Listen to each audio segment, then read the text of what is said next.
Živjo in lep pozdrav v tem ponedeljkovem angelskem navdihu. Manca Razboršek je moje ime in sem life coach in pa mentorica ženskam, ki želijo aktivirati svojo žensko esenco, uživati v življenju in navdihovati druge. In danes, na današnji ponedeljek, je polna luna, tako da so energije precej močne. V petek smo imeli portal 11.11, ko smo imeli eno tudi zelo intenzivno meditacijo. Tako da ta vikend oziroma te energije zdaj zelo spodbujajo res neke tudi nove začetke, neke nove dimenzije, ki se odpirajo. In zato je mogoče še toliko bolj pomembno, da dobimo usmeritev iz angelskega sveta, kaj je v tem tednu pomembno oziroma da vidimo, s čim nas želijo angeli navdihniti. Prva karta oziroma energija, ki nas podpira, je razbremenitev in nadangel Azrael.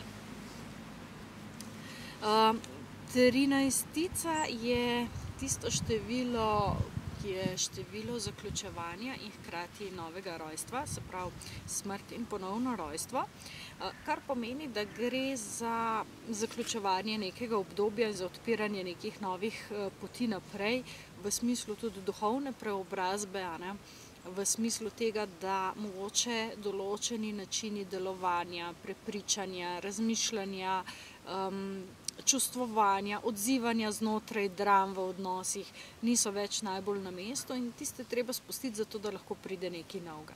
Dokler se oklepamo preteklosti, dokler gledamo za nazaj, se ne moramo pomikati naprej. Tako da tukaj dajte spustiti končno stvari v preteklosti in si dovoliti nove začetke. In to potem vas dejansko razbremeni in nadangel Azrael vam pri tem lahko pomaga. Tako da naslednja karta, ki nadaljuje energije oziroma navdih, je kočija in nadangel Metatron. Če je 13 smrt in ponovno rojstvo, je 7 kočija res sprememba. Tako da nadangel Metatron, ki v času teh sprememb skrbi za to, da ostanemo na pravi poti, deluje skozi nas oziroma deluje na nas skozi intuicijo.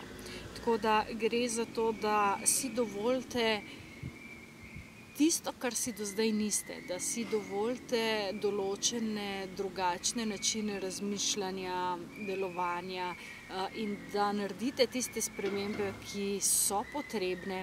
Včasih je treba tudi nekaj zelo na ostro prekiniti ali pa zaključiti, zato da se lahko čim prej nekaj novega pojavi oziroma čim prej nove stvari začnejo. In pa še tretja karta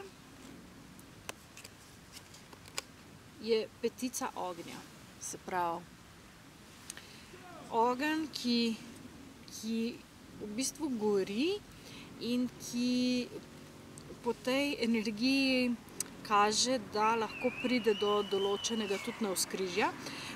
To pa se zgodi, ko vi začnete delovati nekaj na novo, ko začnete spreminjati svoje stvari, ko začnete stvari na drugačen način delati, se ponavadi zgodi, da to ni usklajeno s tistim, kar bi ljudje radi od vas.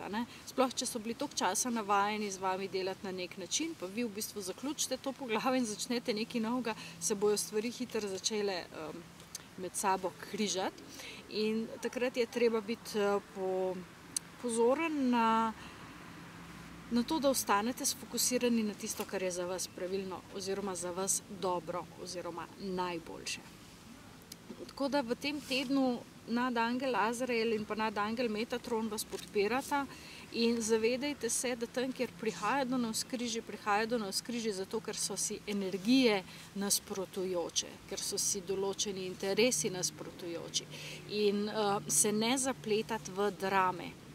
Bodite pozorni, opazujte, kaj se dogaja in ko vidite, da se začnete zapletati, enostavno dajte poklicati v tem tednu nadangela Metatrona in nadangela Azraela in naj vam pomagate, da se ne zapletete več v to dramo, ampak da rečete, ok, tukaj pa jaz izstopam ven iz te igre. Tako da, to bi bilo to za ta teden. Tisto, kar še imam za vas, je eno luštno vabilce, in sicer spletni program Čarobna vizionarka je odprl svoja vrata. Začnemo 1. decembra in bomo skozi cel december preko novega leta in potem v začetku naslednjega leta 6 tednov manifestirali leto 2017. To pomeni, da bo ogromno enih navodil, kako spustiti stare stvari, kako s hvaležnostjo objeti preteklost in kako odpreti prostor energetsko, da pridejo nove stvari, in to tiste, ki so usklajene z vašim višjim jazom in z vašo dušo. Tako da imejte se čudovito, link v spodaj, imejte se čudovito, uživajte v tem tednu in se vidimo naslednji ponedeljek. Lepo se imejte. Čau, čau.